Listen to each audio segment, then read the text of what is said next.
welcome to a Trucker's Mind podcast. I'm Eddie McGee. It's your boy K Things. And we are back, man. Episode 380. Yes, sir. All right, man, let's get right into it. Before we get into it, man, I got to mention something that was pretty interesting this week that happened yesterday. Okay.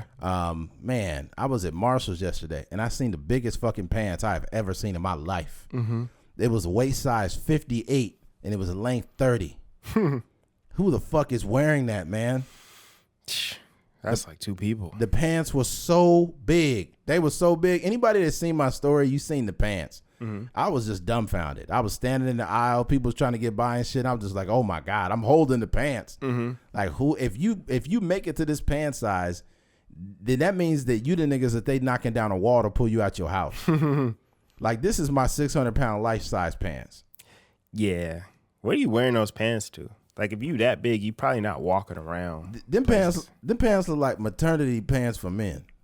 Like, if a man was pregnant, them are the pants he would wear. And I think it was Levi's too. Really? I know when the niggas from Levi's made those jeans, they was in there laughing. Yeah. Like, who's gonna wear these? They probably got tired making them mugs. Yeah. I wonder what African village came together and made those fucking pants. God damn. If you get that big where you're wearing a size 58, you don't deserve to wear pants no more. I think the crazy part is just the what do you call it? The length of them. There was only 30, you said? Yeah. Yeah. That's way too. You just short and chunky. Yeah, you shaped like the niggas from Willy Wonka, the Oompa Loompas. You know what's crazy, dude, is they oh my goodness, I had a thought. A size 58 though, man. Mm-hmm. Oh my God! At that point, you might as well just start wearing robes everywhere. Mm-hmm. If I was that big, I would just be looking like Hugh Hefner in public. Yeah, I wouldn't be too focused on my attire. God damn. Yeah. In pants, man. So I hope nobody ever buys those pants, because I hope anybody that buys those pants definitely are doing it online.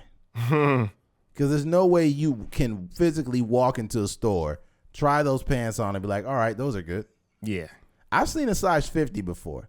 And 50 is huge, right? 50 is massive, but I've seen 50s before. Mm-hmm. I've seen people wear a 50 before. Mm-hmm. It's some dudes that's that big to wear a 50. Mm-hmm. But a 58 is like, yeah, it's 8 more inches. Yeah, that's insane. Know what you can do at 8 inches? Well, let's go ahead and move on. All right, let's get right into it, man. 4th of July just passed, and it seems like every year somebody's blowing their fucking hand off. And fireworks safety seems to not be a practice by a lot of people. Some people are still lighting fireworks in their hand. They light the firework in their hand and try to throw it. It's like a 5th grader in a grown man's body. It's insane. There's been popular cases such as Jason Pierre-Paul, who used to play for the Giants and then ended up finishing his career with the Bucks. But he blew 90% of his fucking hand off. Mm-hmm. Just about 3 years ago, excuse me, I was at Dollar General and I was having a conversation with this woman, and she said, my son's just really depressed, after the 4th of July. And I was like, what happened? She said he kind of messed his hand up. He blew it up. And I was like, he blew it up? Like, what do you mean? She's like, he blew his hand off with a firework. And I was like, he blew it off? She's like, yeah, it's bad. And normally when you hear things like this, you figure like, it's just a mom exaggerating. She pulled out the camera and his hand was fucking done. Mm-hmm. I'm talking about 90% of his hand was gone. He had like a fraction of, all he had left was a thumb. God dang. Yeah, we don't realize, we think we're Teflon. We're so gentle. We're just soft flesh. Mm-hmm. And but this year, there was a Crip from 40's Crip by the name of 4 Extra. He is a popular internet gangbanger sensation, and he's always threatening people. And recently, he's threatened them to come get his fade.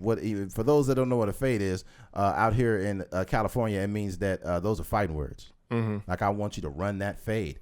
And he's been known, I guess, for knocking people out. I don't know who he's knocked out, but he's mentioned a lot of stories of knocking people out in prison and in the streets and whatnot. And he's always challenging people. And for some reason, he got internet fame from it. He was on the popular No Jumper podcast, which I don't fucking watch, but yeah. Let me go ahead and read this article here. Rapper 4 Extra reportedly loses his fingers in horrific fireworks accident on the 4th of July. Rapper 4 Extra reportedly lost his fingers during horrific firework accident The co-host of No Jumper podcast shared a video of himself holding an unlit firework on his hand Friday. He jokingly asked, "Who wants to get blown up today?" I'm blowing somebody up today, right? Hours later, 4Extra ended up injuring himself with a gruesome image of his damaged hand on No Jumper's account. In a caption, No Jumper claimed that the musician had reportedly blown his hand up. He's not really a musician. He's just a gangbanger to make music. In his firework. However, 4Extra's co-host on Jumper, Adam Grandmason, known as Adam 22, made a clarification about his friend's injuries. Okay. But when basically earlier in the day, he had these little firework bombs in his hand. He's like, I'm gonna blow somebody up, cuz. On 40s, I'm gonna blow somebody up, cuz. Who wanna get blown up? Who ready to get blown up? I'm throwing these at somebody, cuz. That's the reenactment of what he did. Mm-hmm. And literally hours later, there was an image that surfaced of him on X.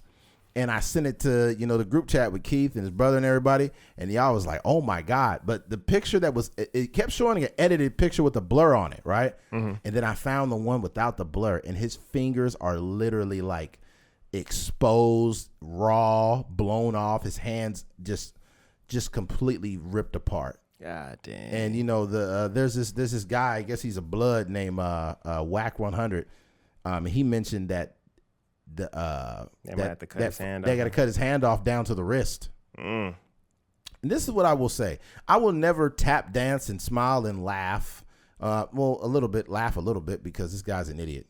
He was threatening people, even jokingly. Who want to get blown up? Cuz I think that you will bear the scars of your ignorance.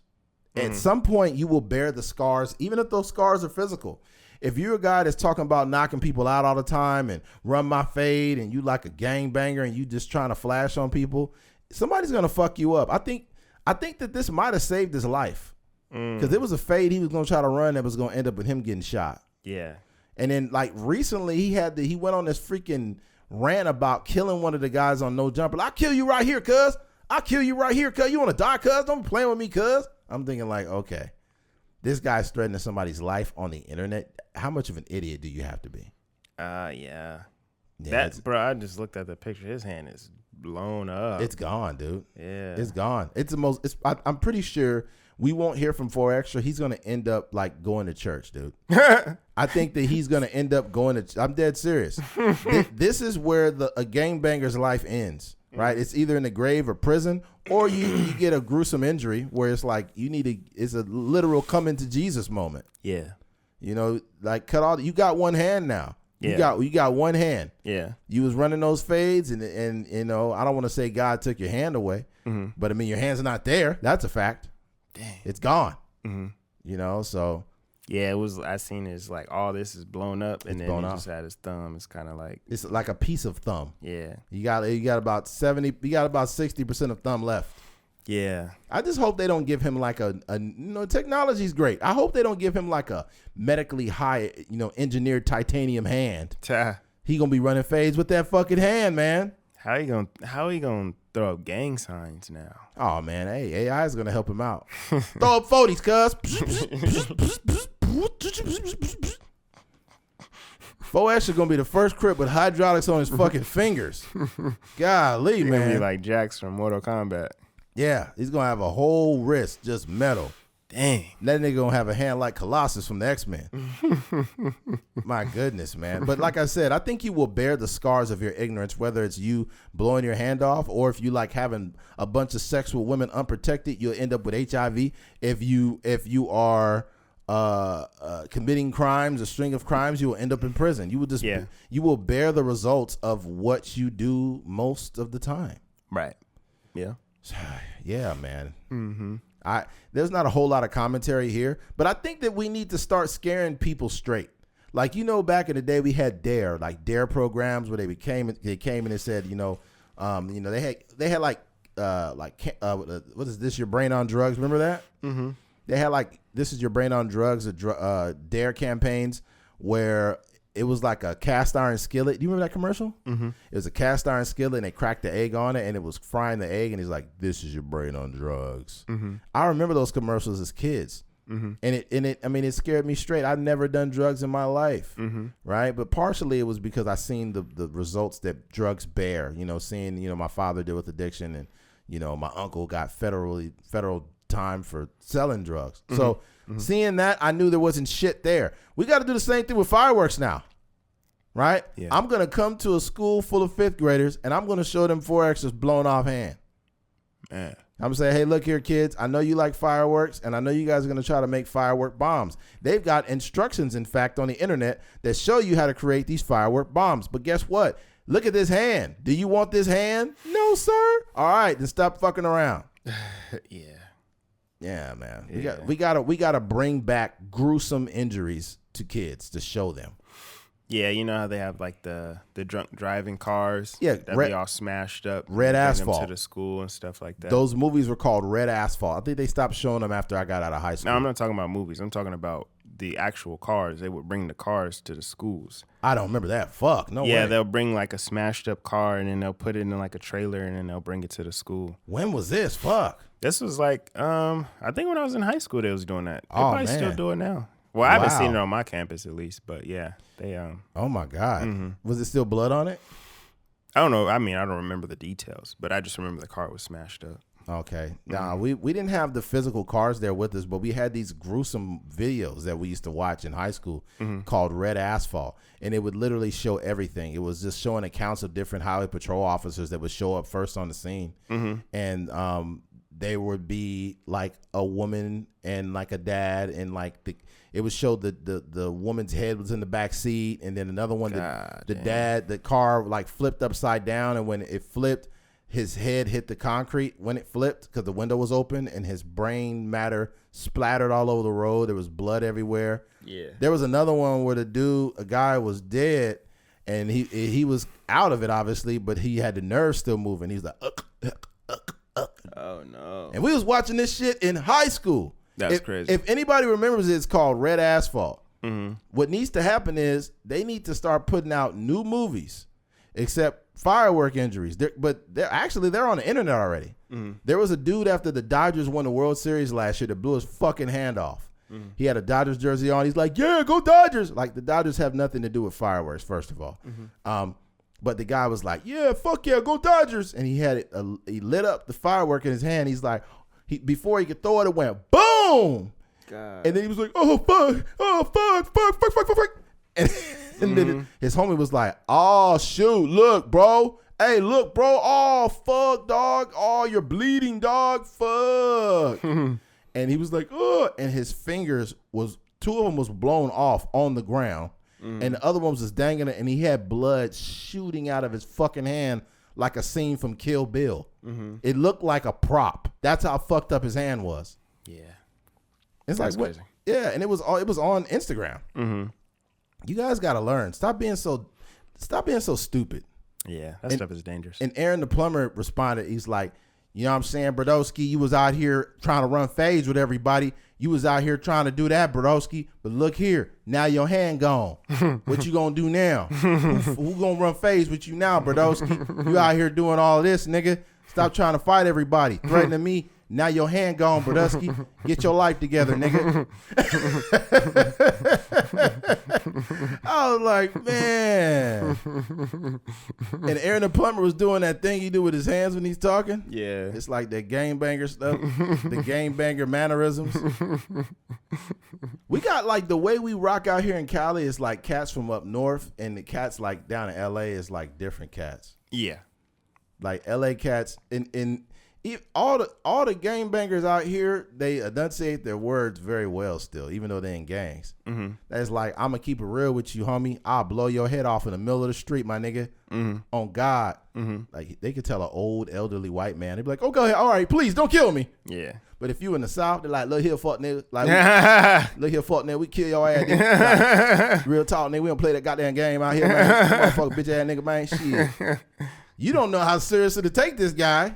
Yeah. Because you don't know what the fuck he's saying. Yeah. You be like, all right. Yeah. All right, man. God bless you, man. I gotta go. Nah, fuck nigga, kill your ass, nigga. Where the fuck you going? Shit. Yeah. That's hilarious. Yeah, but 4 Extra, I don't really got much to say. But yeah, hopefully he stay out the way, and hopefully this is a lesson to everybody, especially the ones that the fireworks that he had. Anything that you gotta like those what those things called? Those not mortars, but those I think that's what it was. Whatever they're called. The ones that they're not actually standing up, like they're not shooting out of like the tube, like those bombs or whatever. Those are a no-go.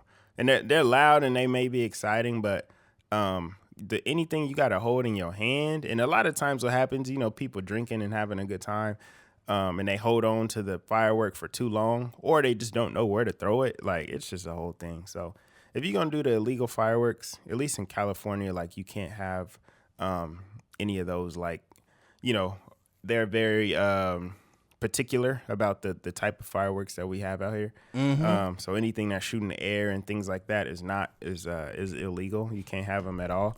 And anything like Fo Extra had, them little things he had is a no-go as well. So anything like that, you just got to be super careful. What's crazy is I did this a few times back in the day, which was relatively dangerous, but we used to have these fireworks called Piccolo Pete's, right? Yeah. They're really popular. By themselves, they would go, boom, and they would pop, right? And they were pretty popular on their own. But what we would do is you get a Piccolo Pete and you wrap it in duct tape. And then you take a hammer and you crush it. And then you get a 2-liter bottle and then you wrap it in the 2-liter bottle and you keep wrapping it. And then the fuse, what you do is you got to get ready to run. So you stand the 2-liter bottle up, you light the Piccolo Pete, and it lights like regular. It's not like a short fuse. But you run off, and then it goes, yeah, but it goes boom, like boom. It sounds like like a sonic boom. Yeah. I remember the worst one that I ever remember was the homie had 2 Piccolo Petes, and he duct taped them together. Mm-hmm. This time he used electrical tape. Mm-hmm. And he got electrical tape, smashed it up, put it on a 2-liter, and it blew up in the sky. Like the 2-liter shot up in the sky like 200 feet. Dang. It went like, boof. We was like, dang. We was in the 7th grade. Dang. Yeah, bro. Yeah. Yeah. Yeah, we used to make them bombs with the Piccolo Petes. Oh, yeah. You were on the last generation before they banned those fucking things. Mm-hmm. Yeah, those are bad. I remember one day my cousin had, what do they call those things? What they call flower bombs, I think. You talking about the ones that spin? Yeah, the ones that spin. Yeah. I remember my cousin Aaron had some back in the day. He was Aaron the plumber? No, not him, Burdusky. Yeah. My cuddy Eddie Burdusky. Yeah, shout out to my cousin Aaron Harrison. It was in Wasco one year. He had some of them flowers. He's just tossing them. They were spinning all over the floor. Mm-hmm. I was like, man.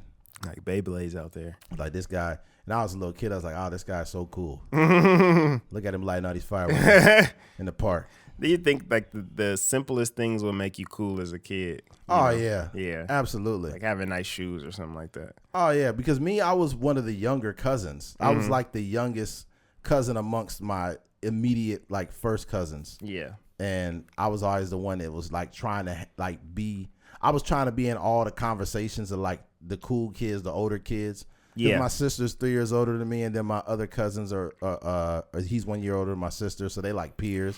And then my other cousin, she's a couple years older than them. Yeah. But yeah, I was always like the little kid trying to figure shit out. Yeah. Yeah. Most of the time, you just got to sit back and listen because your life experience ain't nowhere near. No, where theirs is. That's how it was like with being like my older brother and stuff. Like, you try to get, like you said, in on the convos, or they may be talking about girls or something like that, and you have no idea like what they talking about. I think that me and your brother had a lot of influence on you and your other brother, Quante, because like the gap between us is big enough for where we experienced some of the things at the same time, but because we were older, y'all got exposed to some of the stuff we was doing. Mm-hmm. Like some of the music we was listening to or whatever the case. Yeah, y'all was right there. Like especially your younger brother. Mm-hmm. Usually a lot of cats around his age is just like, I don't know what that is. Yeah. Like he knows what all of it is. Yeah, some of these kids be young, they don't know. Like I think there was that whole Jim Jones and Nas thing, and they were asking like these 20-year-old, they might have been teenagers, asking these teenagers. They don't know shit about Jim Jones. Jim Jones, Nas, or it was somebody else as well, but maybe Fat Joe. But yeah, they didn't really know who Jim Jones was. Jim Jones is the definition of arrested development. Like that is a guy that has probably stopped mentally growing at about 24 to 25 years of age. Like if you look at Jim Jones interviews or like stuff he was saying back in like 2003, because I'm looking from when I graduated 03 to now, Jim Jones is the same dude. Like, yeah, Jim Jones capo, yeah. It's like the same dude, man. Yeah. Wearing the same type pants and shit. It's like, dog, at some point you gotta have some elevation. Yeah. You get older, but he's like, yo, I'm one of the hottest rappers right now in the street, man. Y'all know what's going on, man. It's Jim Jones capo all day, man. It's like, bro, people don't know you like that anymore. I rock with Jim Jones. I was a huge Dipset fan. Yeah. Like even like Cam and Mace, like they have a even though it's like a satirical sports show, they wear suits and shit on their show. Yeah, they kind of elevated their brand. Yeah, they elevated their brand. Like, but you look at Jim Jones, he's the same guy. He's like, I got a wife beater on, but I don't beat women. I went to the finish line. I've never been sinning. Yeah, Jim Jones. Like, all right, Jim. All right, nobody's listening to that shit. All right, man, let's switch gears. Switching gears. Philadelphia is covered in trash, literally. They got a sanitation problem over there in Philadelphia. Garbage overflows into Philadelphia streets after mass city worker strike. One of Philadelphia's largest city worker unions is on strike in a demand for higher wages and more expansive benefits, which has led to large trash pileups in the streets. Okay, well, that's pretty much all we got for that. But however, let's talk about this. I hate the fact that when workers go on strike, they get demonized. Like, you can see their importance. Like, in this case, they have, like, if you haven't replaced sanitation workers with robots yet, you might want to meet their demands. Philadelphia stinks right now. There is literally people that are putting trash in the literal streets right now. They're driving around piles of trash. The fire department is putting out fires because trash is catching on fire. This is an atrocity. And the local city officials are like, no, we're not meeting their demands. And you know what it is? I think that they like embezzle and misappropriate so much money in like these cities that they're like, no, we've already done what we want to do. We already have our budget set. We're not paying them anything. And it's like, nah. If I was the city, or excuse me, if I was sanitation workers, this is what I would do. I would just sit back. I don't care how many bills get late, anything. I'm not working for these motherfuckers until they meet my demands. Because within the next 3-4 days, it's going to be like a legitimate hazardous issue. Which is, I said right. Yeah, because it's already a hazmat issue. Because there's literal trash in the fucking streets, which brings rats. Rats carry rabies. All that's got to happen is the city will get a multi-million-dollar lawsuit when a little kid's on the way to school and they get bit by a fucking rat because you got all this trash over there. Now you're getting sued for $80 million by a kid that got infected because you don't want to pay these fucking workers. That's so ignorant. It's so ignorant. And like jobs like sanitation or city work, like these jobs are so important. Mail carriers, like jobs like that are so important. And it's crazy how these companies don't want to pay the workers. It's I noticed that a lot of billionaires, it's more frequent that you will see billionaires get a like a tax break. That's more prevalent than people getting paid now, which is ass backwards. Yeah. Why the fuck are you giving a billionaire guy a tax break? And the guy that's like middle class sanitation worker is just getting fucked. He's dealing in trash. Dude, are you familiar with the Chiquita landfill thing that's been going on lately? Okay, when you go out near Valencia or it's Valencia slash like Castaic slash like the Valencia area, right? When you go right there, there's a horrendous smell right now. And for anybody that's from that area, please chime in. It smells like old trash and sewage. And it's because the landfill is blowing all those deposits into the city. And people said, my eyes have been burning for like the last week. My daughter got very sick and they're coming after the landfill. And the reason why I'm bringing this up is because in 2015, I was taking dirt from LA. So in LA, they're knocking down a lot of older buildings that are like over 100 plus years old, and they're building up new like establishments. So whenever you knock down a building that's like 110 years old, you knock the building down and then you have to dig under it like 50 feet. So they're digging all that old foundation up, and we come in, they load us with that dirt. So what we do is we drive it out to the landfill right off Highway 126, right outside of Valencia, and we were dropping loads of dirt, and it was the most disgusting land. I have a video of it. I'm actually going to post it on my Instagram. It's so fucking nasty. Like, they're literal mountains of trash. Like, this whole facility is dirt and years of fucking trash, dude. Yeah. And one of my coworkers at the time was like, man, I got to take a piss. I was like, hey, dude, don't get out your truck right now. The wind is blowing and there's trash blowing all over the place. He's like, no, I should be cool, bro. And I told him on the fucking radio, I said, if you get out the truck, you're going to get hit with trash. And this shit is disgusting. He's like, you worry too much, McGee. I was like, all right, man. This motherfucker opened this door and he got hit with a trash bag with trash juice on it.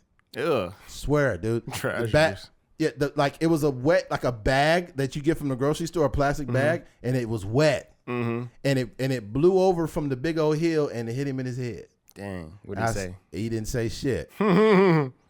Okay, you know those nets that they use for like golf courses? They're really high. Yeah. And they use them to keep the balls on the course. Yeah. They have that at the landfill as well, except the nets are bigger and wider, and they catch all the trash that's flying in the sky. Yeah. It is so fucking nasty. So what is the landfill is like? What are they doing about it? Are they burning the trash or what? They bury the trash. They bury it. They what they try to do is some trash is biodegradable, right? But they use the dirt that we bring out there to bury it all. So they take the trash, they dump it in one area, and then they take the dirt, and the dirt basically swallows up all that trash. Yeah. And they've been doing it for years, but now it's to the point to where it's unbearable. So so I guess they're hoping that, the stuff breaks down in a million years or something. Yeah, whatever the case, but I don't see how that works. Yeah. Especially in LA. It's just so much trash there. So much. I think we're gonna have to find a way to turn like trash into like legitimate fuel one day. Yeah. I thought they were burning that stuff though. Nah, this shit's not getting burnt, man. Yeah. They have companies in Los Angeles that specifically get trash. They're basically these trucks. They're red. I think the company is Ecology, or I can't remember what the name of the company is.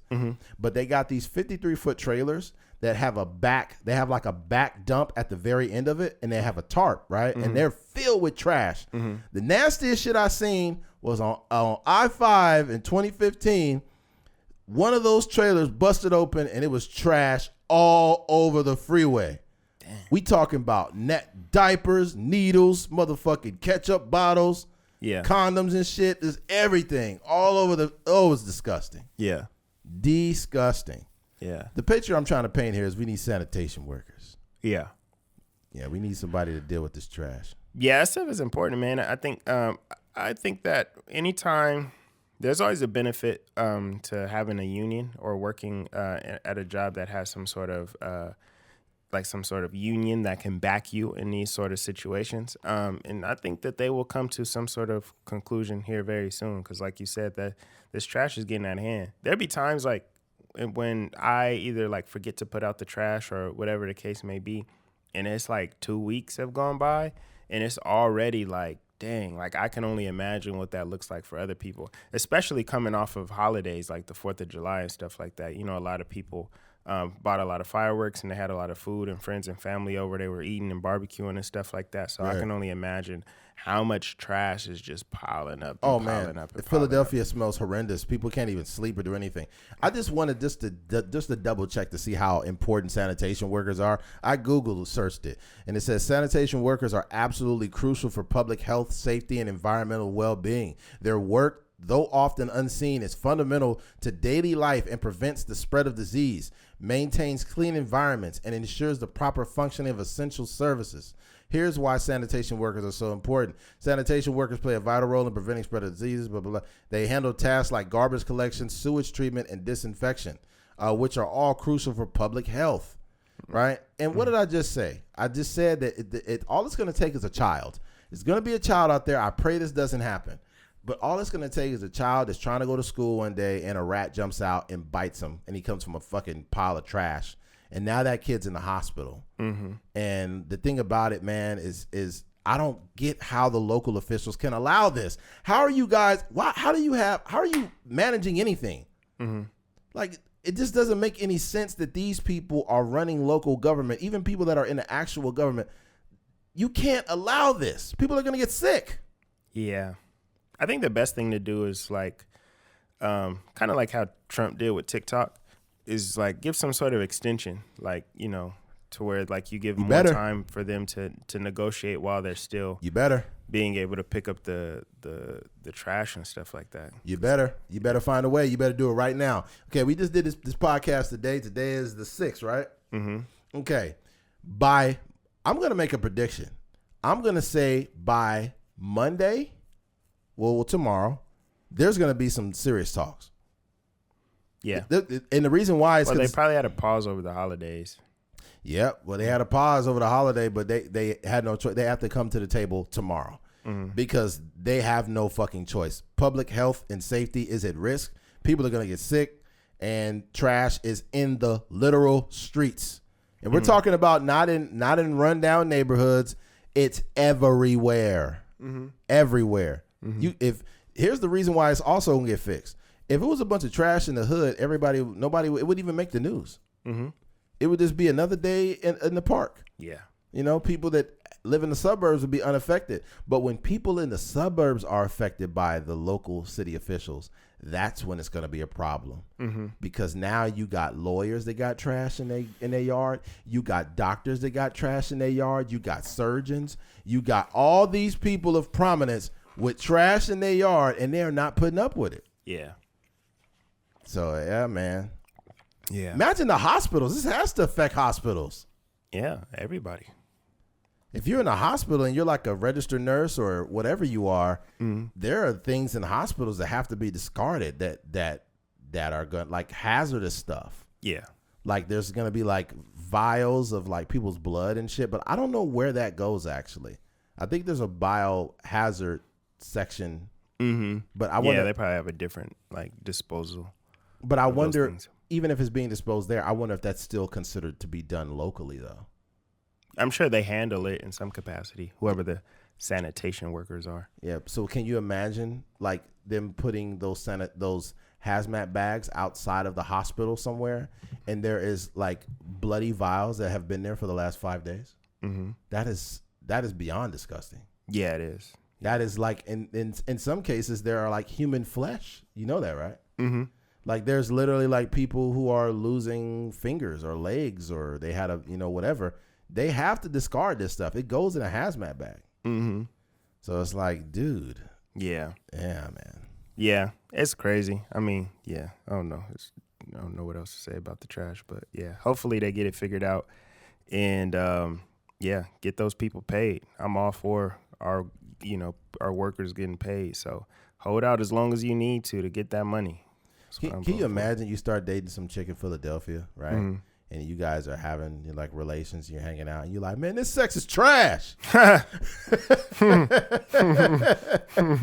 Oh, this is Philly cheese trash. Get out of here. That's crazy. All right, switching gears. A woman refuses to give up seat for crying child. Recently, a woman was on a flight and a kid was crying like, ah. She was like, all right. Flyer who went viral after refusing to give seat to crying child sues airline passenger who filmed her.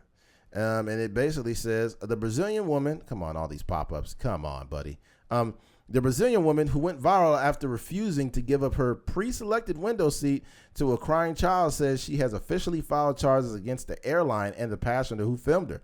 Jennifer Castro, 29, a bank employee of Belo Horizonte, found herself at the center of an internet firestorm after an incident in December. A video of an incident, which Jennifer says was actually filmed by a fellow passenger and not the mother, as previously reported, went viral, leading to a whirlwind of online shaming.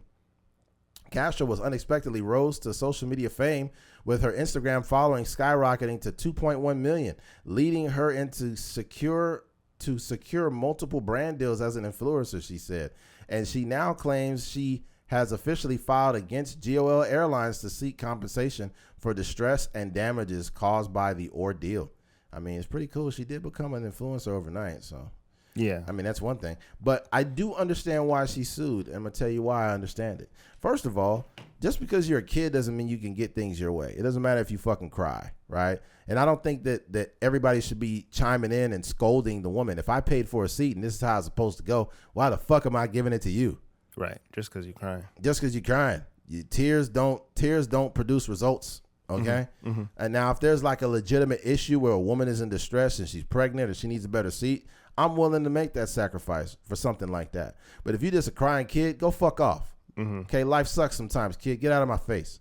Right. Right. That's how it sucks. Like sometimes you got to give kids hard lessons. Yeah.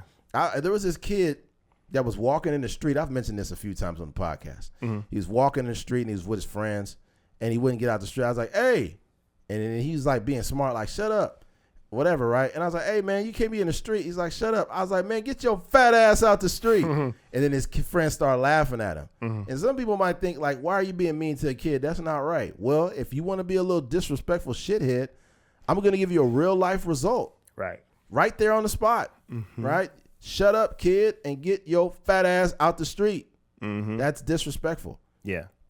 Right? No, I think I'm right there with you. I think that when it comes to kids, you can't just cry and get your way. I don't think that that's like a great way to, like let your child learn about the world. You know what I mean? So, and good for her. Like she popping now. They said she got over 1 million followers and she about to get, little influencers. I'm sure she's shooting like little reels and stuff, promoting different products and whatnot. So, yeah. That's crazy, though. I think it's more crazy how somebody can gain popularity so fast. Like, we talk about that all the time, like the Hawk Tuah girl or whatever the case may be, like how fast your life can change just by, just doing regular stuff, just by, listening to Fleetwood Mac and riding your skateboard or whatever the case may be. Like, these are all, situations where people have, gained millions of followers, just literally just by being themselves. So I'm waiting on my moment where I'm just, refusing to give a child a seat or, not letting somebody cut in line or something like that and I go viral. I mean, going viral for a phrase that you probably wouldn't even think that would go viral. Mm-hmm. You'd be like sitting there with your headphones on and they'd be like, you better get your shit together. What'd you say, nigga? Like, hey, that's the what you say, nigga guy. That's him right there, man. Imagine I'm at work. I'm following you, man. I'm following you, bro. Now you got what you say, nigga t-shirts all over the place. That's crazy. Kids be walking up to you, Mr. Fingers, say it again. Yeah, I got a tattoo that says what you saying, nigga, right here. Oh, man. He is so cool.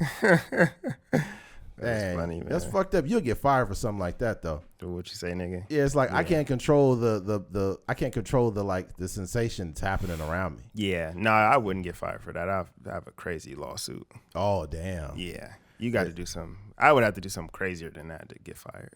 Yeah, that'd be nuts. But I mean, the temporary fame would be probably worth it. Oh, for sure. It'd be a lot of money involved. The way I am now, like if I was like low key famous at school, like it would be just cool for the kids. Like, you know what I mean? Like the kids that I have a rapport with, they're just like what do you call it? Like enamored by pretty much anything. So they would just be like, "Oh man, Mr. Fingers is famous," and I'd just be like the cool guy on campus. But yeah, it would just be regular.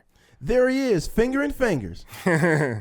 No, that's I don't know, man. Mm-hmm. Yeah, I don't know. I just don't believe people should have an expectation of what you should like what you should do in a situation where that's like, for example, I had to tell on a couple of occasions when I went to Dodger games, I go to my seat and there was this dude in a wheelchair, right? Because I sat at the top where it's like a regular seat, but there's also like wheelchair access. Mm-hmm. It was two niggas in a wheelchair blocking off my spot. Mm-hmm. And I looked at my thing and I looked at the row. I'm like, I'm in the right place. He's like, oh yeah, man. Well, we've already been here. And I'm like, I'm not about to argue with a nigga in a wheelchair. I went right over to the Dodgers police. I went right to the security that be in there in the building. Yeah. I went right over to him, and then the wheelchair niggas had to move over. Dang. Yeah, I know you in a wheelchair. I respect it, but you got a permanent seat, nigga. I'm trying to sit down and watch the game. My leg's tired. I know yours ain't. Oh, you took it to another level, man. You took it somewhere where it did not need to go. Oh man, he's like, you the one that's wearing them pants at Marshalls, ain't you? You the one wearing them 5830s. Nah, man. But yeah, dude, I'm not gonna argue with anybody. I'm just gonna go get the people on you. Yeah. Another time it happened too. I was over in section 307 over there at Dodger Stadium, and it was these two chicks in there. It was like I remember I mentioned the lesbian couple that the one was like being all awkward, kissing her girlfriend right in my face. Yeah. To the left of me, there was these other two chicks that were in my seat, and I was like, "Oh no, you guys are good. Just scoot over one." And they're like, "Oh, okay, cool." But they be trying you at Dodger Stadium, bro. If you don't get there right when the game starts, people be sitting. They just sit in your seat. They just sitting in your seat, hoping you don't come. And it's like, nah, that ain't how it works. Yeah, you gotta move. Go find. I think the best way to do it is sit in your seat, look around as the game goes around, and by like the 5th to 7th inning, if you don't see something, then go sit in somewhere else. Yeah, for sure. Yeah, ain't nobody gonna mess with you. You can sit where you want if that nobody makes more sits there. Sense. Yeah, but not right when the game starts. Yeah, that's dumb. It's L.A. The traffic is crazy. I mean, it don't even got to be L.A. Any stadium, like it's thousands of people that are showing up to watch the game. So not everybody is going to be there right when the game starts. And in L.A., you really don't want to do that too, because you're gonna do that to the wrong person. They're gonna loco up on you. Mm-hmm. You're gonna have a dude straight out a Norteño walk up on you like, hey, homeboy. Yeah. No, actually not on that. That's way up north. So you're going to have a Sereno come in there and be like, hey, what's up, my boy? You in my seat? Mm-hmm. Yeah. You be like, oh, nah, bro. I was just leaving. Yeah. I was just leaving the country. Scared. Yeah, bro. Yeah. Especially, imagine you take somebody's seat. The game is like, it's in the 4th inning, 5th inning. You're like, oh, man, I got the best seats in the house. I can't believe these people didn't come here. And then you get approached by two dudes with tattoos on their face. Yeah. You just like, once I see those face tattoos, I'm out of there. Yeah, that's your sign to get out of there. Yeah, all right, Kershaw, good luck, man. I'll see you in section 400. Yeah, I'm gonna watch it on Stream East as I leave the Dodger Stadium.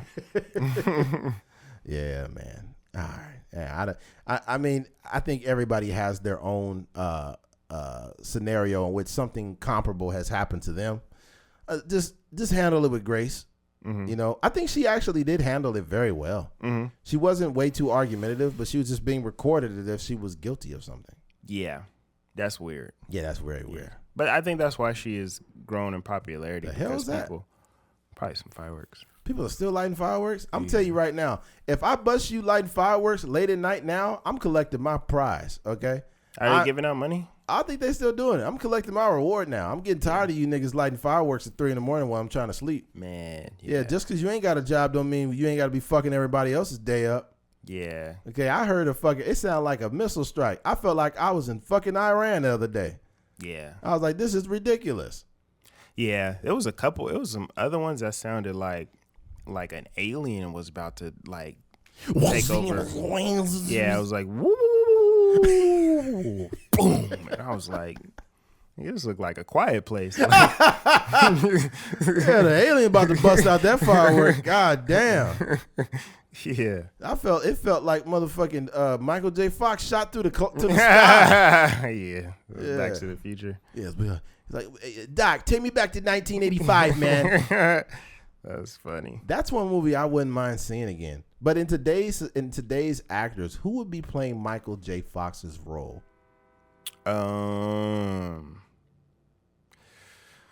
Who's a Michael J. Fox kind of guy? Yeah, I know. I'm looking. I'm thinking. I would say one name, but he's getting a little older, so he probably couldn't do it. I would say like maybe a Tobey Maguire, but Tobey's a little older now. Yeah, he had to be a young, kind of like a young, fresh. When he was Spider-Man, that would have been a good time. Right. Yeah, I think maybe like guys like Tom Holland, Timothy Chalamet coming to mind. But I don't even think though I think Timothy Chalamet is kind of pushing into like more serious stuff. Yeah.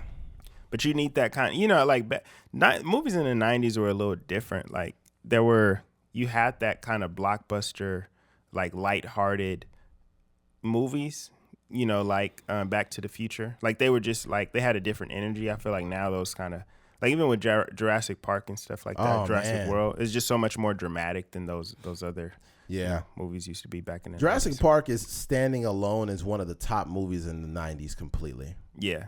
It absolutely is. Like that movie is so epic. I would watch it now. Right.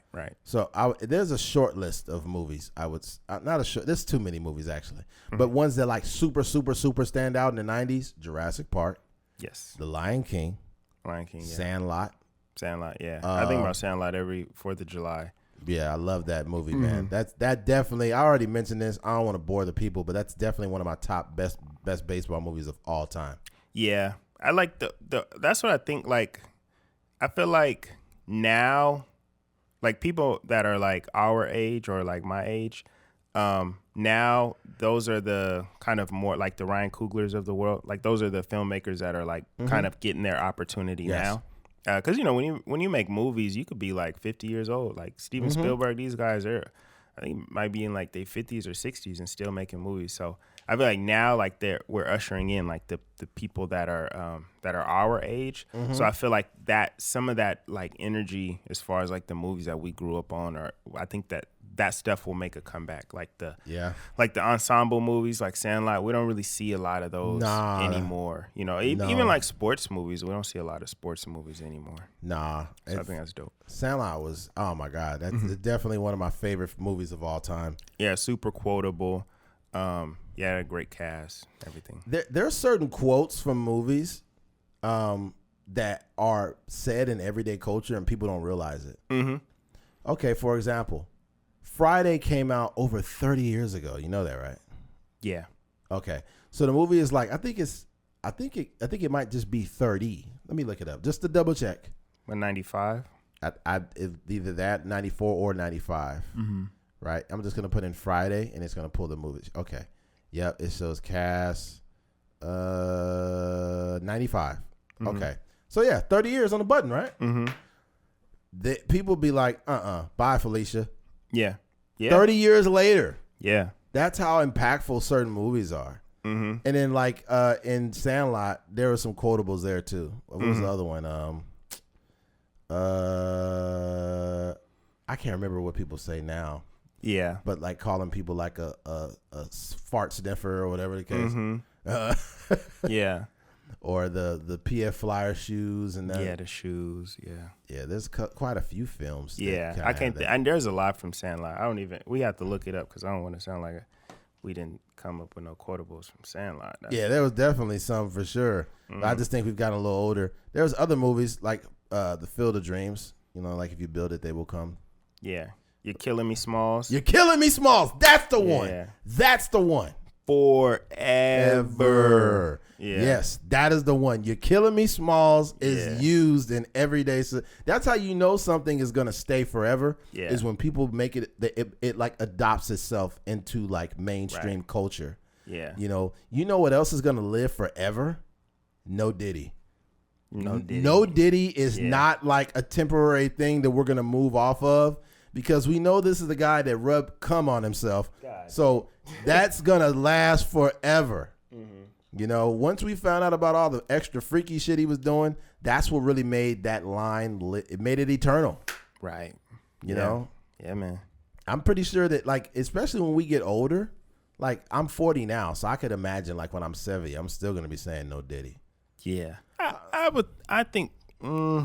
I think that the phrase will be around. I just don't know how popular it will be.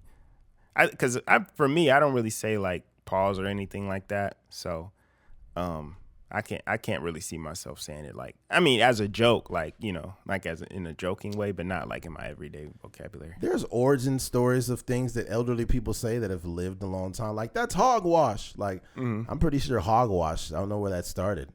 But it probably, I don't know. Who knows? It's probably like at a farm where a hog water was nasty. Yeah. I don't know. But, yeah. They was probably cleaning hogs back in the day. And then, that was just a term from the kind of dirty water that was still in the bathtub or something. Yeah, who knows? Yeah, like, you ain't nothing but a black dirty dog hog. Like, what? There was a part in Remember the Titans where Denzel Washington's character, the coach, he's like, you get in there right now before I whoop your your John Brown hindquarters. I was like, what the fuck did you say? Oh, man. That's comedy. You come late to practice every day. What in the John Brown do you think you're going to get? What kind of results you think you're going to get, huh? You think you're James Brown waltzing in here? Yeah. Those movies are really interesting to me because I would always remember, like, this is how you know, like, filmmakers are amazing because they can sell you a story that is not real, right? So you got to think about, like, Cool Runnings, for example.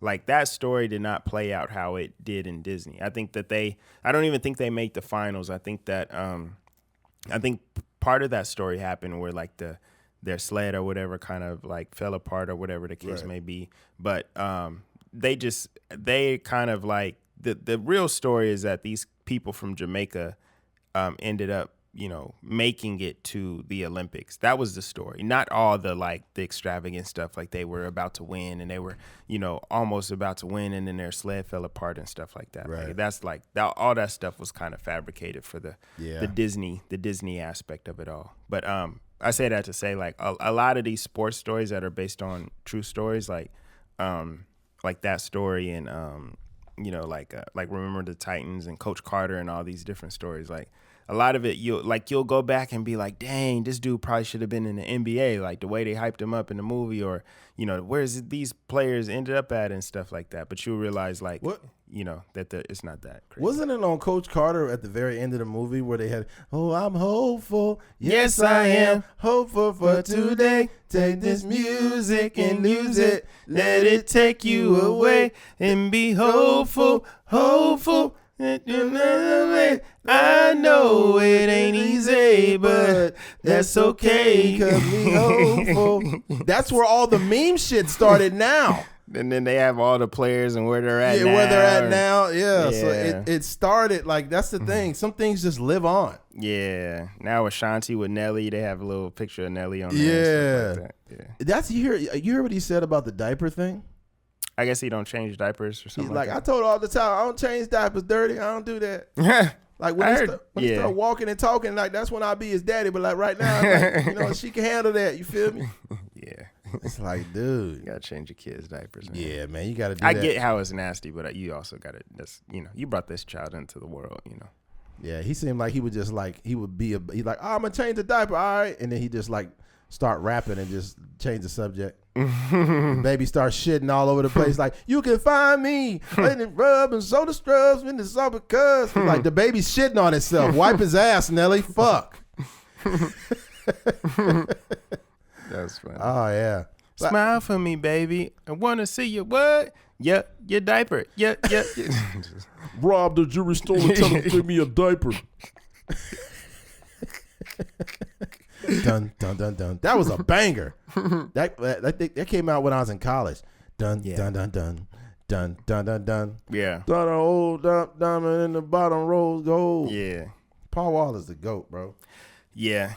Jermaine Dupri too. Jermaine Dupri, like, he get a lot of recognition for like Usher and Mariah Carey and stuff like that, but he has some slaps like that on the rap side too. Like he had that Welcome to it. They was just playing that the other day when I think the Braves was playing. Welcome to Atlanta where the players play and they ride on them things like every day. Yeah, they had the baseball game and they had the instrumental playing. I was like, dang. And every time the instrumentals be playing, they getting bread. Dun dun dun dun. Yeah. This some dude. I think the dopest thing, and that came out in the early 2000s, obviously. But there was some like 90s and early 2000s culture is still like going strong. Outside of like, maybe the clothing. But some of that shit's coming back. Some of the 90s stuff is coming back. Like for a minute, remember like dudes was getting like flat tops for a little while. Yeah. That shit, it came back. I was like, oh shit, they're bringing it back. I don't know, man. I get kind of sad sometimes. I get nostalgia quite often. The other day I seen, what did I see on TikTok? And I was like, oh my God. Like, this just brought me back. They showed the old McDonald's. They showed like an old Taco Bell. They showed like older restaurants and how they used to look. And I was like, oh my God. Yeah. I was watching a movie. What movie was I watching? I don't even remember. But it had the OG Taco Bell bag, like the paper bag, the white bag with the logo on it.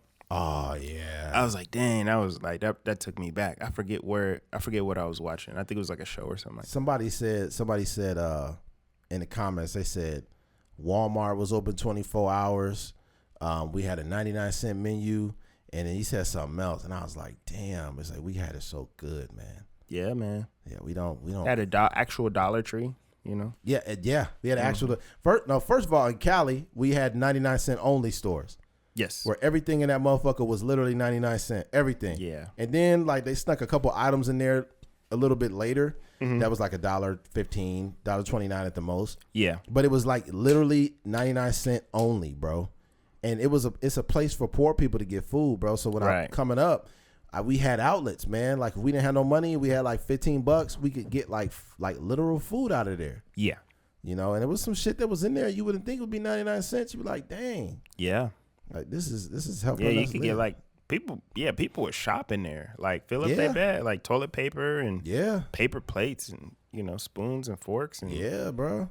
You might get some snacks in there too. We used to go crazy, man. Me and my older brother, we used to go crazy. Like before we went to the movies, hit the Dollar Tree, candy. Ooh. Yeah, and you could buy like all the candy you want to and just sneak it in the theater and go watch the movie. You'd be good. Man, it was the times, man. Yeah, man. Now you can't really do that because it's the same price, dang near. Yeah, that shit is insane, bro. Yeah. I remember one time going to the movies and I had like $8-9 and I had McDoubles and McChickens in my pockets. Oh, you was going crazy. I was going crazy in that motherfucker, man. Yeah, you whipped the mugs out. Probably was still warm. Yeah, man. I don't know, man. I don't want to be that guy that always reflect on different times. But I think when you reach a certain age, you can compare what's happening now. And I feel horrible for these new Gen Z kids. I had it so much better than these kids, dude.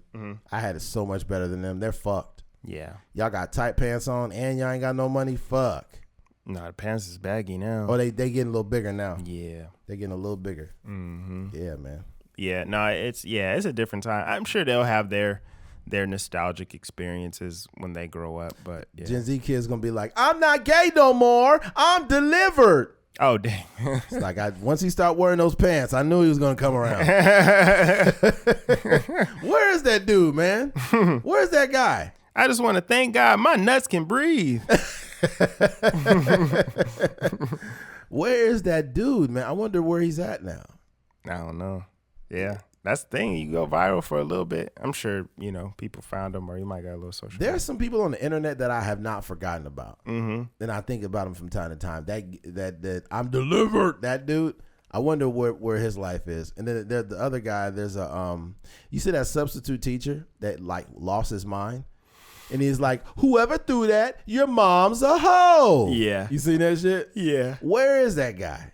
Yeah. Did they drive that teacher crazy? Did he retire? Man, I don't know. He was even what I've been thinking about, or I just thought about right now. The guy, the meme, the black dude with the glasses who has that like that look where he just kind of turned around. You know what I'm talking about? He's like sitting in a stadium it might be like a football game or something like that. Oh, he got like the earpiece. Yeah. Yeah, that's one of my favorite all-time memes. Yeah. And he looking like, what the fuck is wrong with you? Yeah.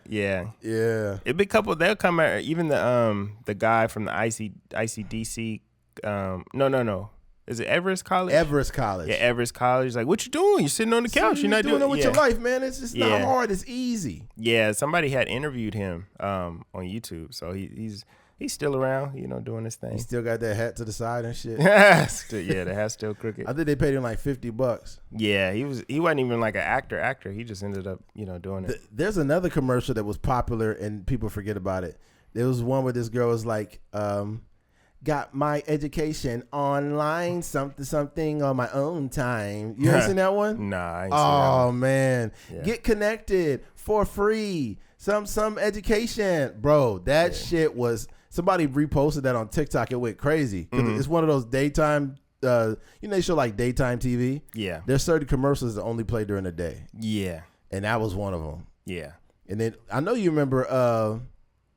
It's my money and I want it now. Yeah. Call J.G. Wentworth. 877 cash now. Yeah. 877 cash now. And the dude was like, he's like, I something and I need cash now. Yeah. Call J.G. Wentworth. 877 cash now. Yeah. Yeah, man. Now it was something else at the end too, like dun dun. I forget what they said, but yeah. Yeah, we had the all-time jingles, man.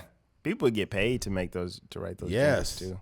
Yeah, because that's what Jamie Foxx on his show. That's what his job was, to write jingles for different companies and stuff like that. You know, I'm gonna tell you something that was epic, and I think they might still play that hold music, but there's a hold song like when you call like maybe like I don't know if it's maybe not T-Mobile but a company maybe like it. Yeah, and they put you on hold and the music is like doon doon doon doon doon doon doon doon doon doon doon.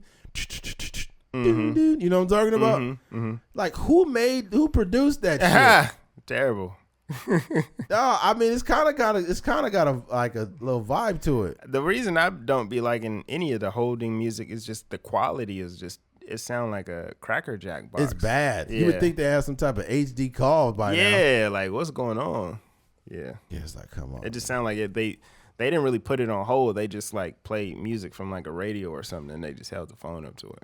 Yeah. Like, can you hold, please? And I think the all-time classic 90s thing was when somebody, or like early 2000s, is when somebody set their voicemail up and they'd be like, I'm not at the phone right now, but I'm going to get back to you. Baby, no more crying. I get so excited. They used to put the... I like it. Yeah. But I can't fight it. Remember this before the ringback tone. So... Before the ringback tone, people would just like play a song and record it. Yeah, and then they would be like, "Yo, I can't answer my phone, so here you go." And then it'd be like Usher or something. You got it, bad. And then then they would hang up. Hang up and you call right back. Yeah, but it would be blurry as fuck. Yeah, you got it bad.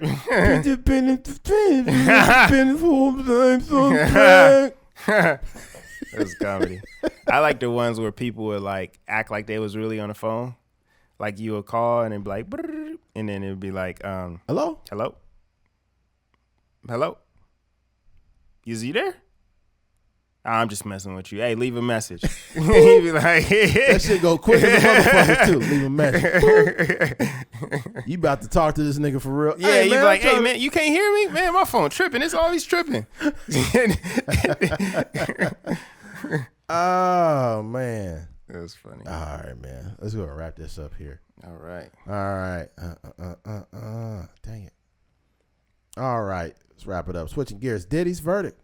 There's a lot of information swirling around about what he was charged with, what he wasn't charged with, and I guess we'll be able to tackle that here. Sean Diddy Combs cleared of most dangerous charges to remain jailed for now.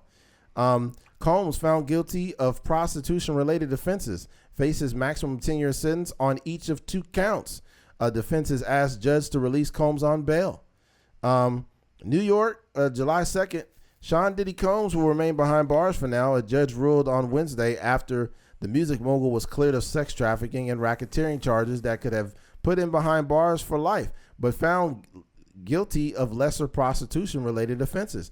In rejecting the defense's request for bail, the U.S. District Judge Aaron Marian, whatever the fuck his name is, said prosecutors had presented ample evidence at Combs' trial that he had committed violent acts and should remain in jail until his sentencing on 2 counts of transportation to engage in prostitution. It is simple for the defendant to demonstrate by clear and convincing evidence that he poses no danger. Submaranian said during a hearing in Manhattan federal court hours after the verdict.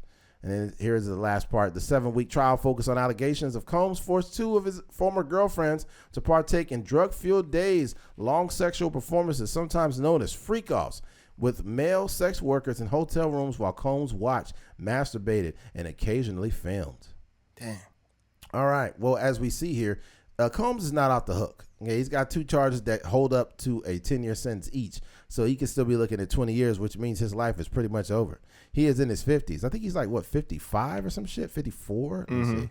I think he's 55. Yeah, so if you're 55 and you got 20 years, you do the math. God damn. Yeah. But he's been in jail for a minute. So he's going to get some of that.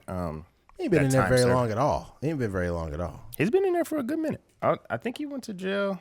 I'll get the exact date. He's not going to get more than a couple, like almost around a year at the most. He'll get off of time served. So if he has a decade, that's still too long. Mm-hmm. He'll be in his 60s, and the world is going to pass him by.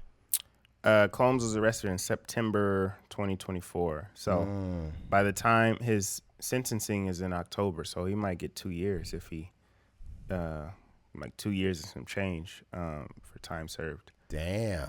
So depending on how long his sentence is up for the judge and stuff like that. I don't imagine he's going to get the max. Like I don't imagine he's going to get 20 years, but I can see a world where if the judge seemed to be kind of like unbiased in this situation.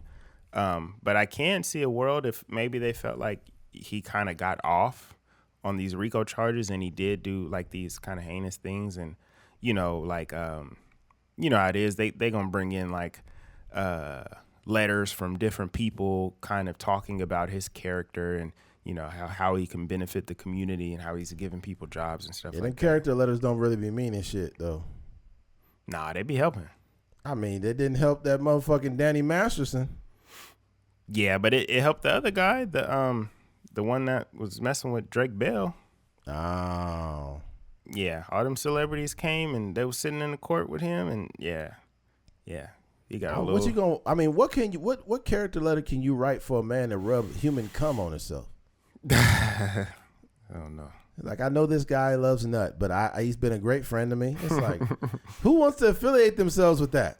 Yeah, rubbing cum on your that's the last straw. It's not illegal. And let's just be real. A lot of society is got like, I won't say homophobic, but once you start doing gay shit, they like, I don't know about this guy. Yeah. It could be a dude that open hand slap a woman in public and they'd be like, he just had a bad day. He's a good person. But then they hear about the cum. They like, nah, I can't fuck with him no more. Yeah. I don't know. I don't know. I think he's, I don't imagine seeing him. He's going to do more time, I believe, just because, like I said, he's only been in there since September. So it's coming up it'll be a year in like a few months. But, I don't think the judge is going to put like a crazy hefty sentence on him, but yeah, he's definitely going to do sometimes. I think I'm curious to see what it looks like after he gets out, because we look at him like there's two things, because there were a lot of people celebrating like after he was acquitted of the RICO and the racketeering and stuff like that. So there are a lot of people cheering, which is like oftentimes just because people are delusional. I think most people feel like he just was in a situation where he was just his sexuality got exposed more than him doing like any wrongdoing. Yep. I think this is what I would say. I think he got off on a technicality. Yeah. I think that when you think about Cassie and you think about Jane Doe, who, a lot of people think is, 50 Cent's baby moms or whatever, you have situations where they were agreeing and setting up a lot of these, these freak offs. So with that being said, I think the jury seen that and was like, well, I think they were probably exhausted. Like, so you set this up and there was a point where you didn't want to do it and, you said no to this, or you said you didn't want to do it, but you still ended up doing it. It's like, at what point is like the coercion or, you being forced to do these things or like you caught this prostitute, or they have like real conversations where, Cassie is like, oh, I want to make you so happy. I want to, and Diddy like, well, set up the freak off, like handle it, do your thing. And then, they go and do the freak off or whatever. So it's just one of those things. It's just a messy case. And I think that when the government tried to try this case, I think that they went in like swinging for the fences. But I think that they didn't really have a strong case because they had two witnesses that were willing participants in a lot of the stuff. And that's just kind of why he got off on, and you got to think, like, when it comes to these juries. He always got off. No matter what happened, he always got off.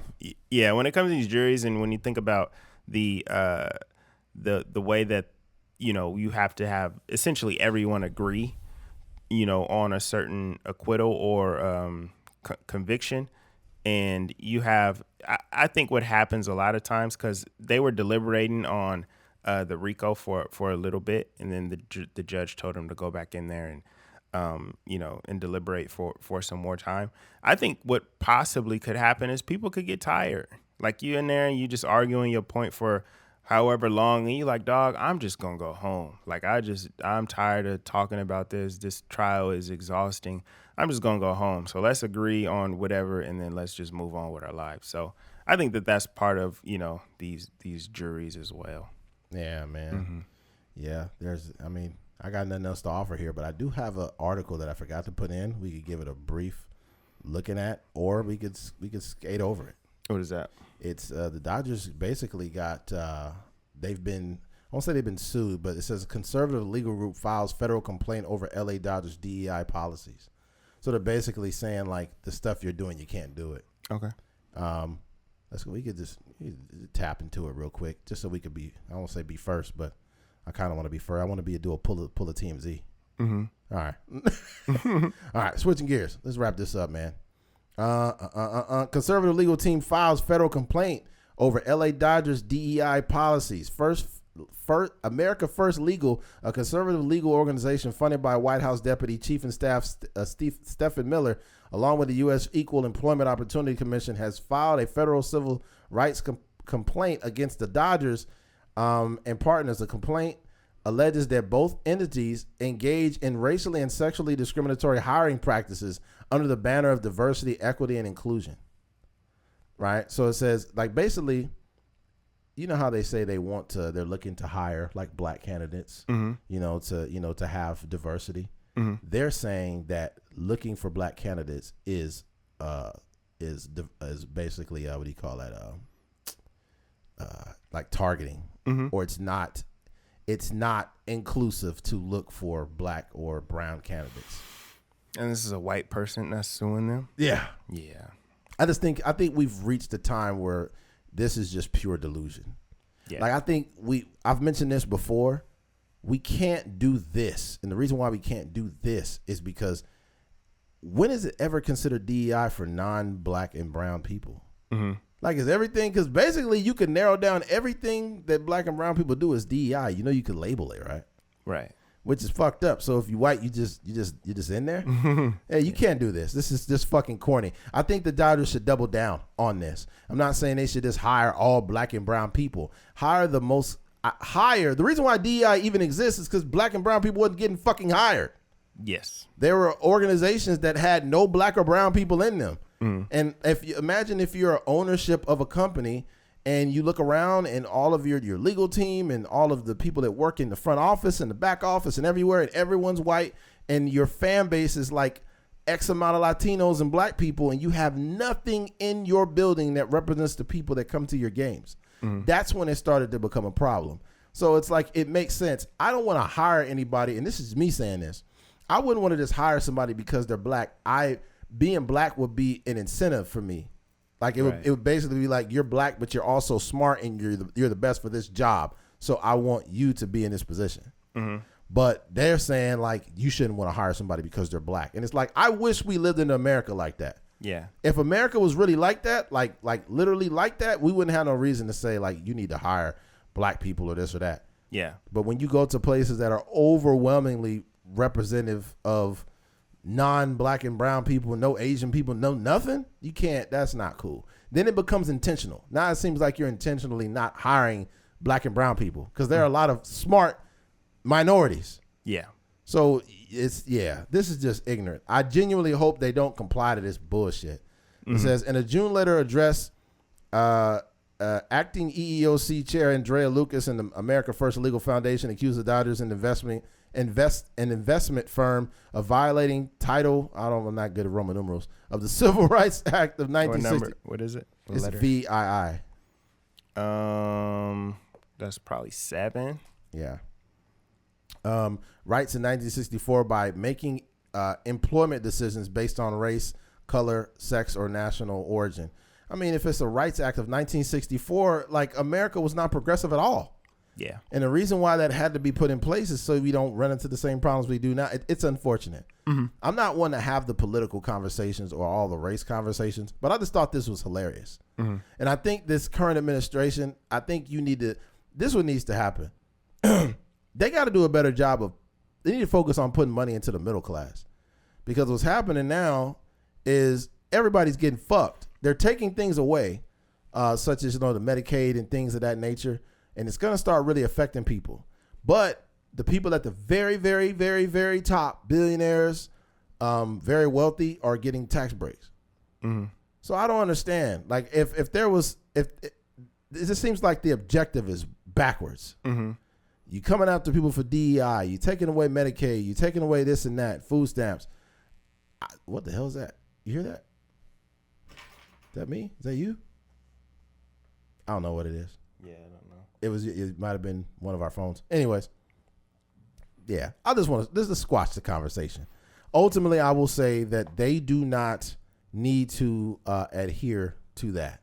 Yeah, I think. Yeah, I don't really know what to say. I think that every now and then you get these privileged people that are looking for a lawsuit, and I think this is just the latest one. I don't think the Dodgers are going to budge on this one. I think they're going to have their very lawyers that they pay, a lot of money to, go sit in the court, and then they're gonna dismiss this in a couple months. I think that there's a marriage between when ICE was trying to set up shop at Dodger Stadium and they got escorted out. After that happened, now this happens. Mm-hmm. I'm gonna connect both those things because I think like what was happening is like they had ICE over there, like, and that there's a large, I would say a majority of Dodger fans are Latino. Mm-hmm. And they wanted to set up shop in the goddamn stadium. There's like, you can't do that here, man. Yeah. But if the Dodgers allowed them to do that, I don't think this would ever happen. Mm-hmm. Yeah. Yeah, I agree. I think it's at the end of the day, it's private property. So they're not letting ICE in anywhere, that they don't want them in. So. And I'll say this too, in regards to that whole landscape of ICE and all those things. I think what's weird is this. Like, there was a video that surfaced of this dude that was in Home Depot, right? There's an ICE agent was in the store. He went in the store and he found a dude. The dude had to be like in his late 50s. Mm-hmm. And he's chasing this guy. Mm-hmm. And I'm thinking like, okay, bro. Like, all right. You chasing the guy that's probably like in his 60s or in his 50s. Yeah. That's probably trying to make some money. Now, I think that if you're a guy if ICE was cracking down on crime, I wouldn't have nothing to say about him. Mm-hmm. I genuinely don't. Mm-hmm. And genuinely, I don't like to overly invest myself in what's happening in the world all the time because it's exhausting. Mm-hmm. But I think in some way, depending on what you're doing, you have to have a certain disdain for people. Because if I'm working for ICE and I'm seeing we tackling a 58-year-old elote lady, I'm like, nigga, I'm getting a new job. Yeah. I'm not working here no more, man. Yeah. Like, come on, man, this is fucking bullshit. Mm-hmm. Yeah, I did not sign up for this. Yeah. Yeah. Yeah. You kind of have to. You had to like be inhumane for a little bit when you're an ICE agent. Yeah, if I just think because you have to have a little bit of moral bankruptcy, man. Mm-hmm. Yeah, because that's the thing. If they was like in LA and people was shooting at them, they shooting back and they arresting people, I would just be like, dang, this is crazy. Mm-hmm.